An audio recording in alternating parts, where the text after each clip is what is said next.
Thanks for tuning in.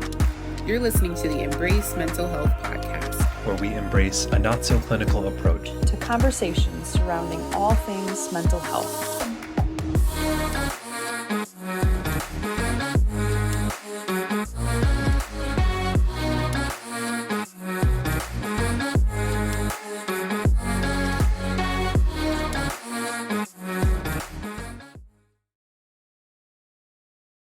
Hello, and welcome to another beautiful Mental Health Monday on the Embrace Mental Health podcast. I'm your host, Kelsey, and I've got my co-host, Autumn, with me today. Hi, Autumn. Hi, everyone. And today's topic, a lot of other topics are probably, have been more common mental health topics or things that people are interested in or care about, or just like facets of mental health. Today's episode, I will say, this is like a mental health pet peeve of mine. And so this is more of like a Kelsey TED Talk episode. We have a few Kelsey TED Talk episodes. So that's we love more those so episodes. What today's. Yeah. So be prepared, I guess. But along that line, our intro question for today is, what is either your biggest or your weirdest pet peeve? Autumn, do you have one? I do. As soon as I read this question, I knew immediately. I probably wouldn't say that this is my biggest pet peeve, but it's very strange. Okay. And super random. Okay. It's so random. Oh my gosh. Okay. So I want to make sure I explain it well too. Okay. So something that really bothers me is when I'm like driving around a city or a town or whatever. It could be like Lansing, where I live, or freaking Chicago. It doesn't matter where I'm at. If I'm driving around and I see businesses, oh, this is so random as I'm saying it. I see businesses advertising, or they'll have their phone number like on like a vehicle or like on a billboard or something, and they don't put the area code. It's just the 7-digit phone number. And I'm just like, it makes me so mad, because I'm like, you're assuming that everyone seeing this advertisement is either from the area or knows the area code in that area.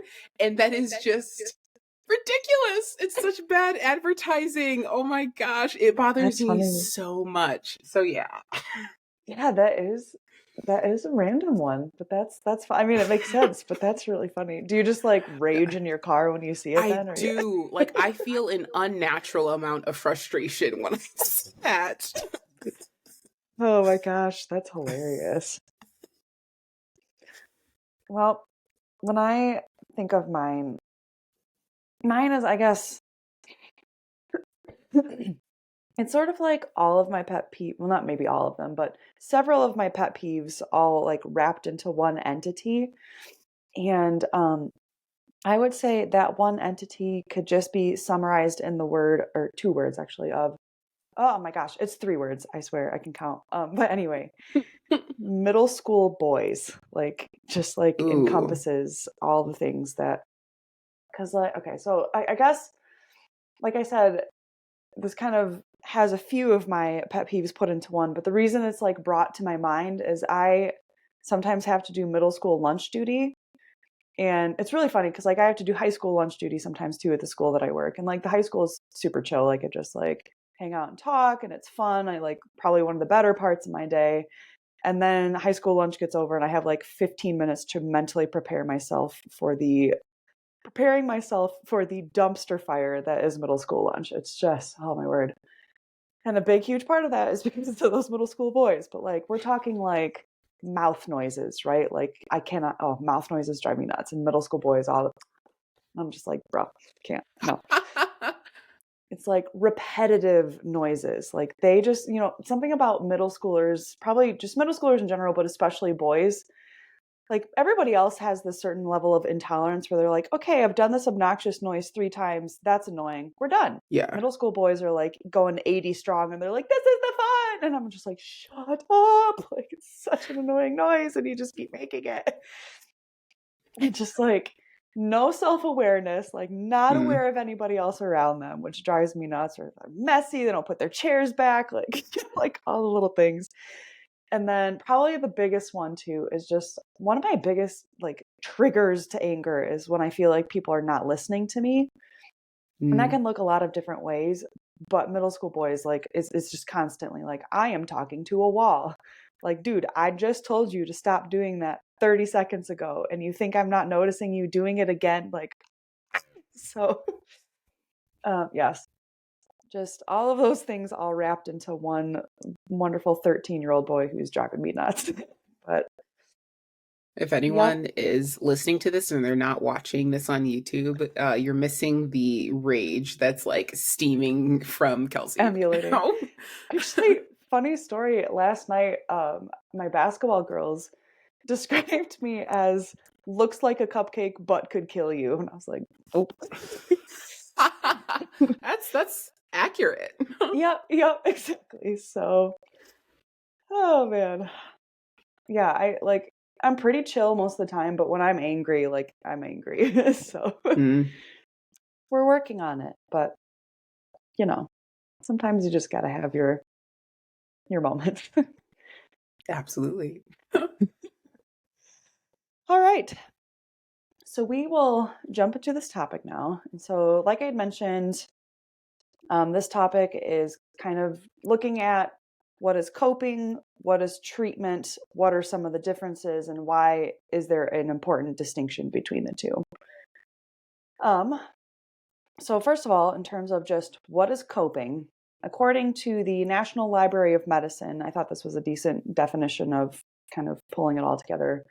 Coping is defined as the thoughts and behaviors mobilized to manage internal and external stressful situations. So, I mean, essentially, every single time there's any sort of form of stress in your life, no matter what that stressor looks like, there's going to be some form of coping that you engage in as a response to that.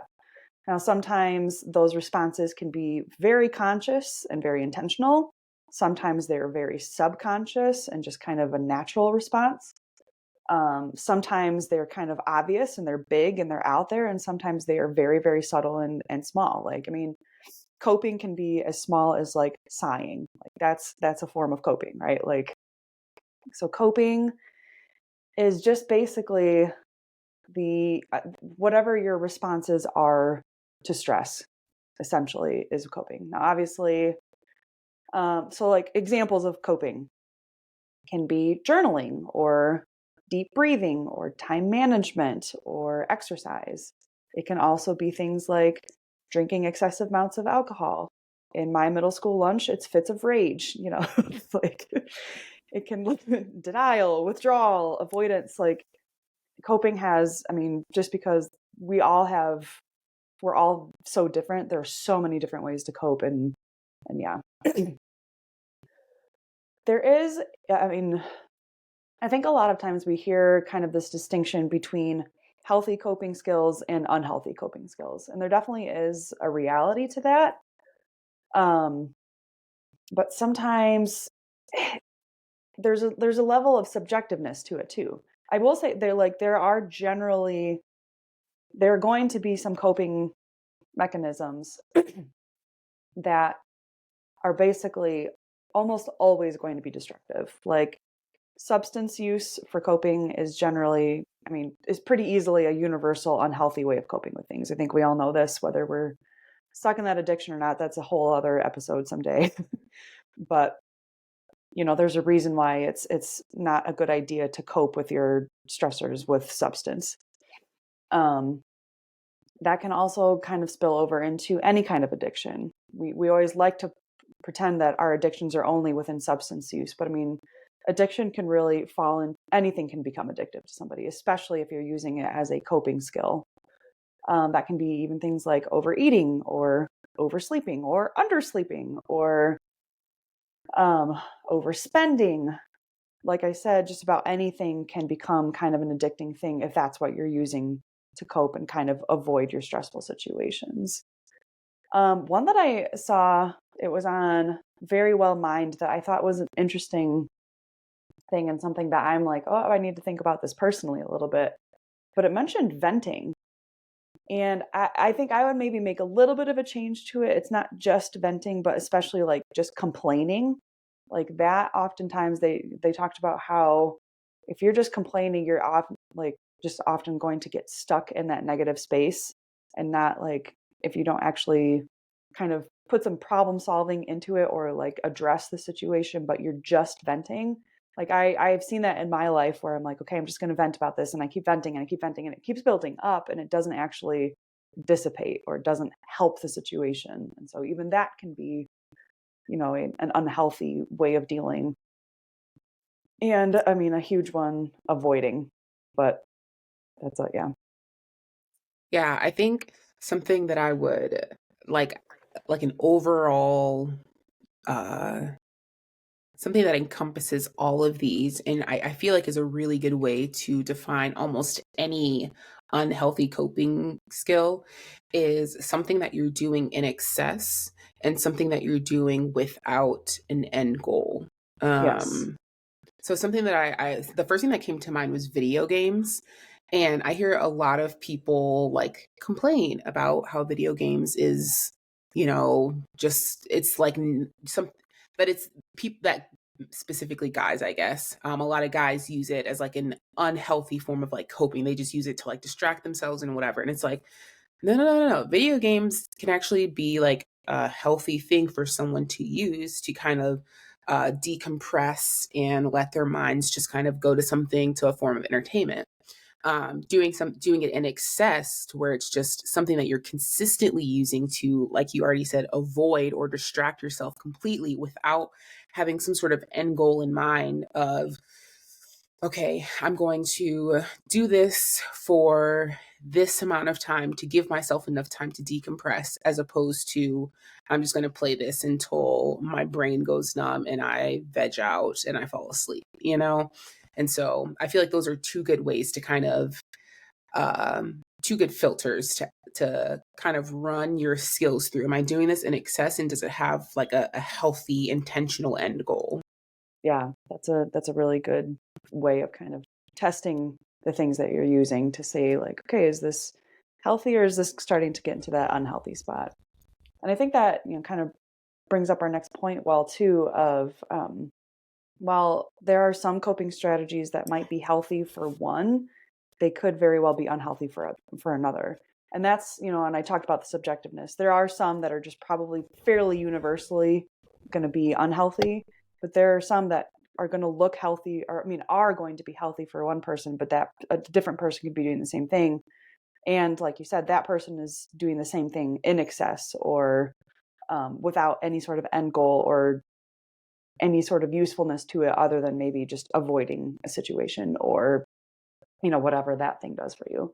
I think another good example of that is exercise, actually. Like, for a lot of people, exercise can be a really healthy coping skill, a way to kind of reduce your stress. And, we've talked about the body mind connection and the benefits of exercise within that. But I've also definitely seen people who exercise takes over their whole entire life because that's the only way that they know of kind of dealing with their stressors.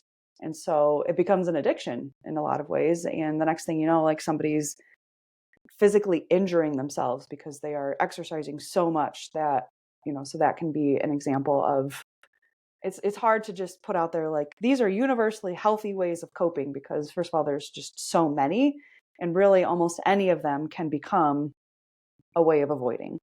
So it's a tricky balance to strike in a lot of ways. Another distinction that I found that was kind of a helpful way of thinking about different coping strategies is there's obviously different types of coping as well. And two of the major ones are emotion focused coping and problem focused coping skills. And this isn't one of those things where it's like one of these is good and one of these is bad. Because I think sometimes like people, especially who are not engaged with their emotions, are going to be like, oh, well, the emotions focused ones are bad and I should do the problem focused. Nope, like that's not what this is. It's just like there are different ways to approach problems. And so emotion focused is going to be almost, sometimes it looks like a little bit like a self-soothing type of a situation, but mostly it's going to be focusing on changing the way you're feeling about something. So like if you've got some heightened emotions, you might engage in some emotion focused coping to help change how you feel about a thing before you approach it, which is very important for us. I mean, it's important for everybody, but I think, for me as somebody who definitely is a feeler, I've definitely seen places where I'm like, okay, like I have some heightened anger at these middle school boys. I'm just going to keep bringing them up apparently. But like, okay, I need to engage in some emotions focused coping here to get these emotions at a little bit better of a place. Dealing with feelings episode, that I think would definitely fall into this kind of category, so that when I get to the situation, I'm at a more level place. So, some of the like examples of some potential emotion focused coping skills could be things like exercise or taking a bath or meditation, some of those relaxation things that we've talked about. I think people who have listened to our episodes should have a pretty decent idea of some of these. And then some of the more problem-based are going to be a little bit more situation specific, and they're going to focus on changing the situation. And so it's not so much changing your feeling, but looking at the situation and saying, okay, what are some things that I can do to improve or change up this situation as a way of coping? And so that can be things like time management or establishing boundaries or making a to-do list or some of those things that are going to approach the problem more than the emotion. And again, there's not one that's better than the other, nor would I say that like feelers should only engage in emotion focused and non-feelers should only engage in, like, we really should probably try and balance it out with both, because both are helpful and effective ways of coping. Yeah, I feel like I would even go as far as to say you probably need both in most situations. And that's just an off the cuff kind of thought, but without thinking about it too deeply. But I would say you probably need both, which I feel like is just like a recurring theme throughout all of our episodes, that like most things are like individual tools that work best when working alongside other tools. And so, yeah. Something else that I was thinking when we were talking about unhealthy coping skills, when it comes to coping skills, I've noticed, for me at least, there was something specific that we were talking about. So I was thinking about something like exercise, for example, and how a lot of times if we're struggling with our mental health, it can feel like we're powerless in what we are experiencing. There's not really a whole lot we can do about it. We're not in control. And so something that can easily look like a coping skill, like I'm working out a lot in order to get out my anxiety and my stress and my frustration, can also turn into this thing where this is the only thing in my life that I have autonomy over or that I have control over. And so I am going to use this for that matter. And I can't even say if that's necessarily a good thing or a bad thing. I don't know, talk to a professional about that. But it's just something that came to mind thinking through, like, our coping skills can function as more than just one type of coping. This is helping me get out my stress and my frustration, but it's also like helping me feel like I have a little bit of power in a situation where I ultimately feel fairly powerless. So, yeah. So to kind of wrap up the just covering the basics of coping. Coping is definitely, like, healthy coping skills are definitely something that everybody should be thinking about, that everybody should be considering, and kind of just taking inventory sometimes of, okay, how do I usually cope in stressful situations? And like we said, different stressors are going to lead to different types of coping. And like, I know for me personally, there are some ways that I have healthy coping skills. And then there are some areas that I know I still have some unhealthy coping skills that I would like to work towards making healthier. There's so many ways of coping. And I mean, they look like all kinds of different things. Like, it can be creative stuff, it can be hobbies, it can be, like we said, some of those like emotion focused ones, like relaxation or just like chilling or listening to music. Like, there's so many different, like, honestly, I would encourage people who are listening to this to just Google healthy coping skills, and like immediately you're going to come up with probably 5 hits that have like 150 coping skills, or like, just different things that you can do that can be healthier alternatives to some of the avoidance, or just sitting on your couch feeling sad, or some of those traps that we can fall into that aren't as healthy and aren't going to be as helpful and productive. So definitely worth looking into your coping skills and seeing the things that you are doing to help cope with the different stressors in your life. So that brings us to treatment, or what is treatment, or what is treating? And to kind of bring it back to the weeds and seeds episode, a distinction I would sort of make, and again, this is Kelsey's TED Talk, so this isn't like, you're not going to find this in social work classes, but it kind of comes back to that weeds and seeds episode of coping. A lot of the time is going to be sort of dealing with those weeds, or almost a little bit more of like a symptom management kind of a strategy. And treatment often is more so going to look like that digging to the roots of an issue. And so it's a little bit more of an intentional purpose to it. It's not just dealing with your symptoms, it's trying to get to the bottom of your symptoms, to try and not just relieve your symptoms, but to hopefully start to eliminate some of those symptoms. And so, distinction is that I think treatment is almost always going to involve some sort of coping, but coping is not always going to lead to treatment. You disagree, huh? What do you want? That was fantastic. What do you want? You want to go outside? I'm sorry. I vote that we leave that in. We leave it in. Yes, Sadie. That's going to be our new intro sound. No more music. Oh my gosh, that'd be so funny. Start out this episode with that and people be like, yes. Okay, I'll be right back. Cool. Sounds good.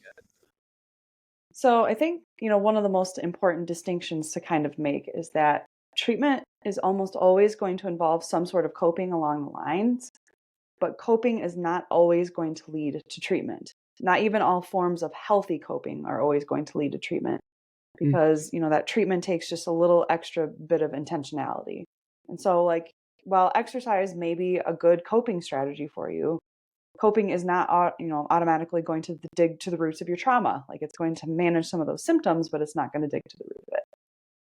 Now, the whole basically purpose and reason for this episode is because of statements such as, golf is my therapy.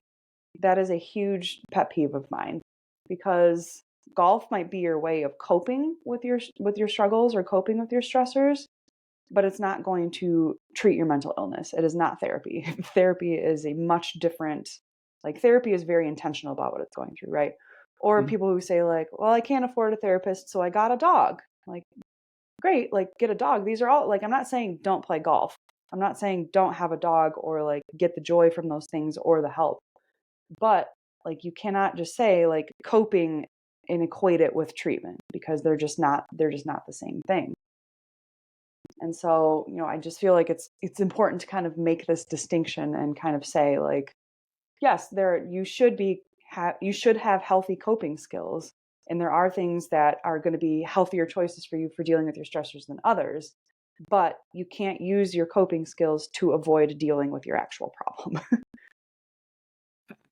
And if we're equating, or if we're saying that coping is pretty similar to symptom management can only work for so long before things get messy. Yep. Facts. Your coping choices are going to be a problem if you're just using them to avoid your real problems. And so, to bring up kind of like a medical example of this, if you break your ankle and you just keep taking Tylenol and you're icing it, because, those are two things that you should do if you break your ankle. Those are things that doctors are going to tell you to do. Those are things that are going to help with the symptom management. But if that's all you ever really do and you never get that bone reset, you don't rest it, you don't put a cast on it, you don't get the surgery if that's what you need, your leg, your ankle is not going to heal properly, and it's going to continue to cause you pain for the rest of your life until you actually deal with the major problem. No matter how much Tylenol you take and no matter how much icing you do, that pain is still going to be there because you haven't dealt with that root cause. So, there's a lot of things that our coping can help with, because like Tylenol and ice, are helpful because they reduce inflammation. They can help limit damage. They can help in a lot of ways, but ultimately that's not going to lead to the treatment that you need.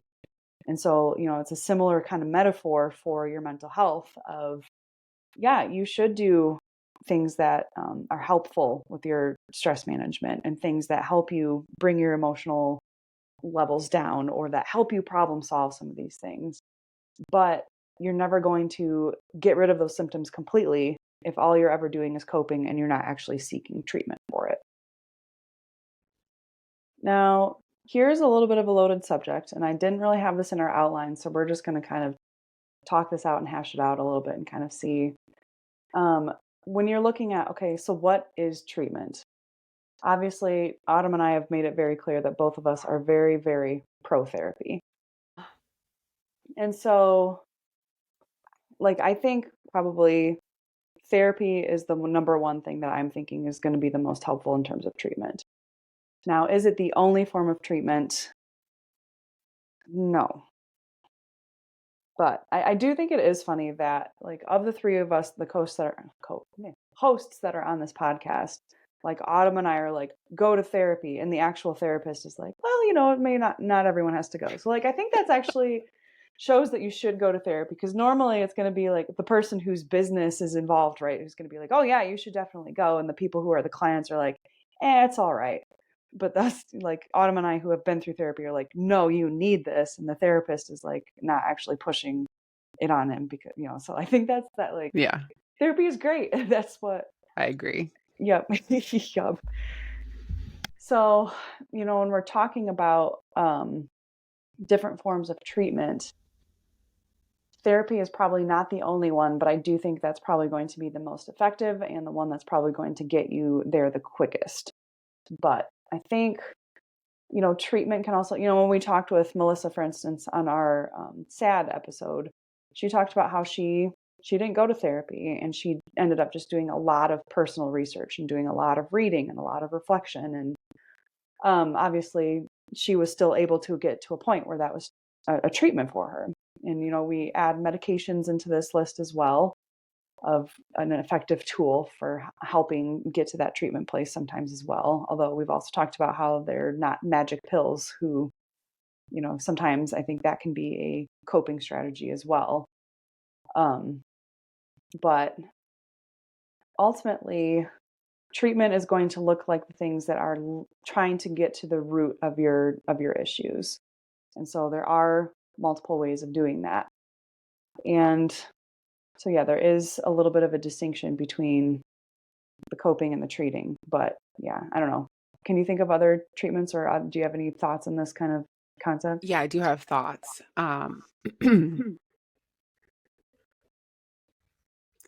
So yeah, like Kelsey said, big proponent of therapy. And like I've said already in this episode, I think things work best in conjunction with one another. And so I know not everyone thinks that everyone needs therapy, but I think everyone needs therapy. Yeah. Every soul in the world. And I think there are things that you can do to supplement therapy, but I truly do not think that there is anything that takes the place of therapy. Especially when we're talking about mental challenges that are rooted in something that is not 100% chemical, like if it's rooted in trauma or experiences, negative thought patterns. nothing can replace therapy. And so I think that would be my thought on it, that yes, there are other types of treatments that exist, medication, light therapy, like Melissa said. There's even like workbooks that you can go through on your own. I have one. It's a CPTSD like workbook that you can, it kind of helps you go through the process of working through whatever's in your brain to try and kind of help you get to a place of healing. All of these things are great, but I do not think that they take the place of a therapist. And I think they work, even a better way to put it, they work so much better when you have a professional who is trained and like mastered in what they are doing, to do those things alongside them, or, like in, not under their supervision, but like under their guidance, so they can help you better understand like what's happening when, you're going through your workbook and something comes up or XYZ. So yeah, exactly. Yeah. So I think that's well put, and that just go to therapy, man. Literally just go to therapy. Yeah. TLDR, go to therapy. That's the summary of our whole podcast. But yeah, I'm definitely going to make that into a graphic. Fantastic. Yeah. Oh, man. But I think, this comes from not just me having like this pet peeve of like, ugh, stop saying that like golf is your therapy. Because first of all, I mean, like, as somebody who has been in the professional field, but also somebody with personal experience, I'm like, no, like that's like, you could do better. But I think it's frustrating to me because I know that means that person is kind of complacent with just surviving, or complacent with just kind of being stuck where they are. Like, hey, I'm doing all that I can to just keep my head above the water by doing these coping skills. But it's like, there are some things that you can do to like bring that water level down. And so it's not just like a frustration to me because I'm in that field or whatever, but it's a frustration to me because I want better for people, And so when you kind of get stuck in that coping cycle without actually working on towards the treatment part of it, it robs you of some stuff. And so, that's why I just felt like it was kind of important to bring up this distinction of, for those of you who are out there who have learned how to cope, who you haven't really gotten to the point where you've learned how to treat, like, consider that, consider, okay, what is something that I can do that I can stop just merely treading through my life, but actually get my feet onto the bottom of the surface, And so, just that's a passion of mine and why this matters to me a lot. And if you're hearing this and you're thinking the idea of treatment, coping just feels more pleasant, and treatment can be unpleasant and exhausting. I would encourage you to like challenge that thought with understanding that treatment it can be exhausting. I think Kelsey and I can both attest to, at some point in our mental health journey, going to therapy specifically, it's been rough, but also worth it. And coping, if we're using the example of like treading water or symptom management, that's exhaustion in another form, because you are missing out on the ability to like one day like breathe deeply and like know that there is a part of you that has been healed because you put in that work. And so, you're not a bad person if you're like, nah, coping is just the only thing that I want to do, but you truly are missing out on the joy of putting in the hard work, doing the exhausting thing, and reaping health. Yep. Exactly. That's such a good point. And like, this isn't because I'm wanting to stand here and be judgy of people who are okay with coping. It's because that was me for such a long time. And I talked about my experience with anxiety, really up until I hit rock bottom, I was just like, okay, I'm just going to cope. We're going to cope. We're going to cope. But, I was avoiding my issues by coping just was never going to get me to that place of health that I was desperate for. And so, it took me hitting rock bottom before I was able to kind of figure out what my treatment needed to look like. And, sometimes that is unfortunately just how it goes.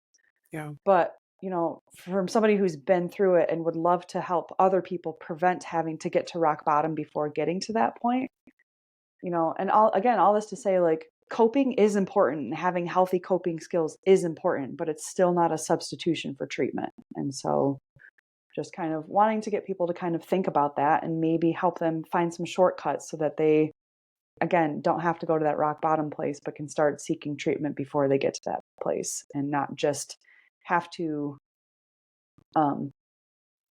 settle for merely coping. But yeah. Yeah. And I'd say that shortcut is start therapy today.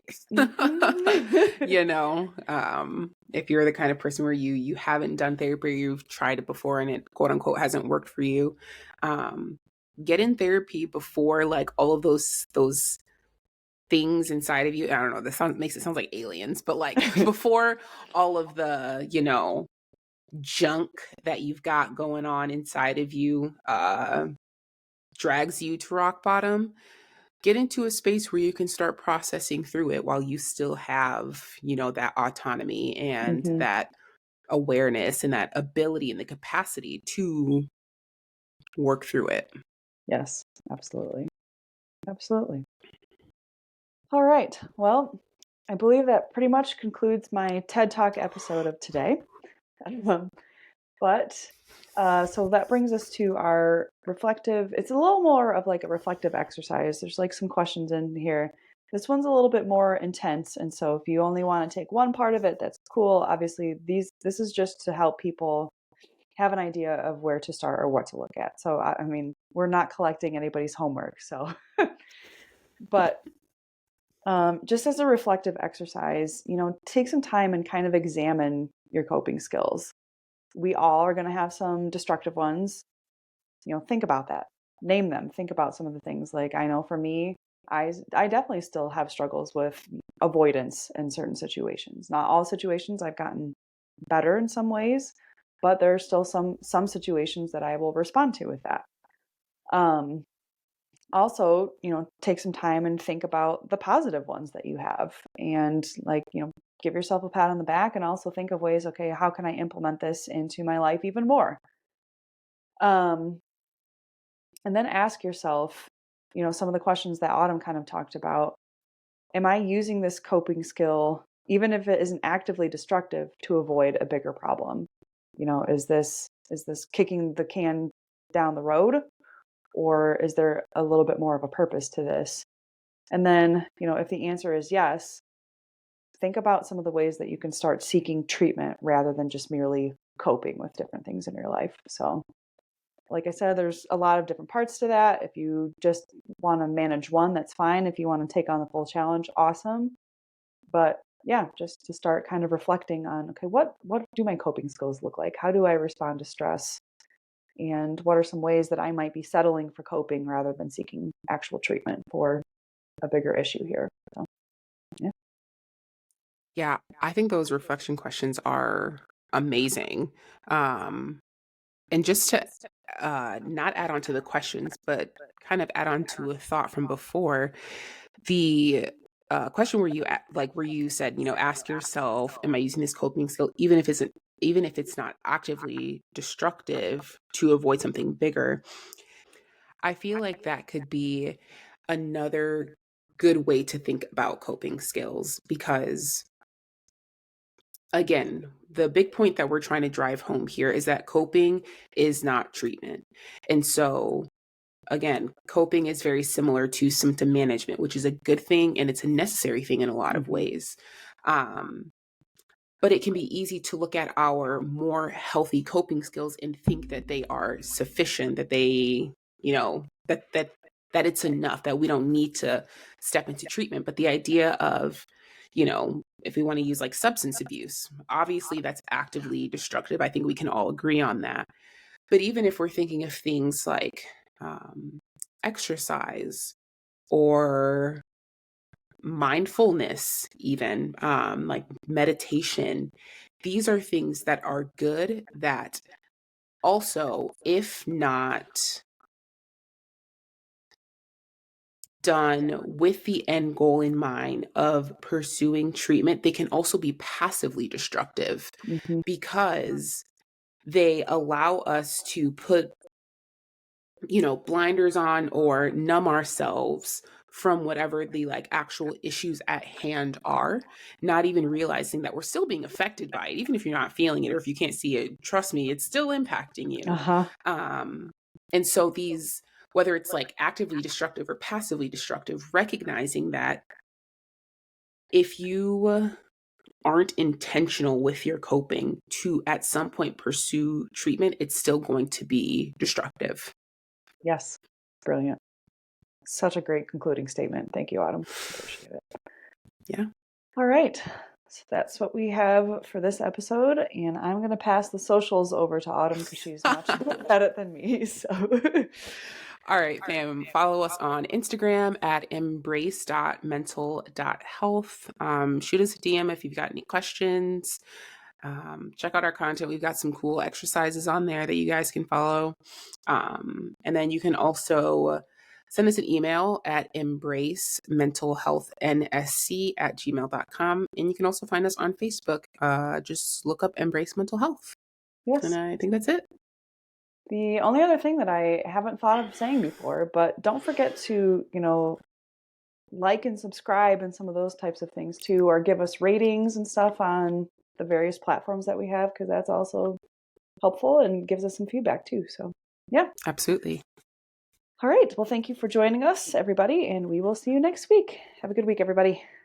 Bye.